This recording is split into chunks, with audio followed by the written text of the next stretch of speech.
on n'a pas arrivé de vraiment changer le narratif au niveau national. Et c'est comme si aussi que certains décideurs politiques sont presque immunes contre ces arguments et que cette conviction est tellement profonde et ancrée qu'on n'arrive pas de vraiment arriver à ce changement de paradigme, changement de narratif.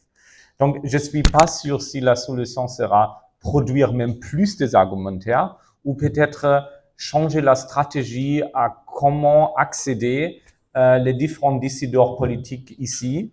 Peut-être il faut changer aussi de format, peut-être juste les arguments sur papier ne suffisent pas, peut-être ils doivent vivre, voir et que ça soit plus palpable, qu'ils sentent aussi que les énergies renouvelables peuvent vraiment changer le jeu.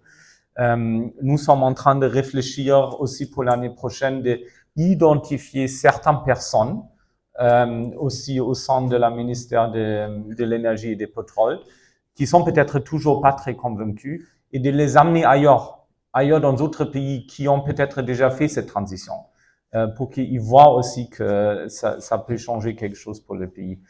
Néanmoins, je trouve, et ça c'était aussi une idée que je voulais partager avec vous, souvent, comme Demba vient de le dire, il y a les mêmes arguments qui arrivent quand on parle de pétrole et de gaz.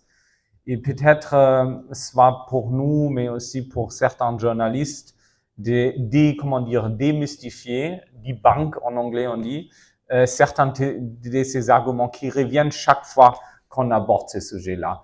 Comme, oui, on va avoir des revenus, c'est important pour les caisses nationales, etc.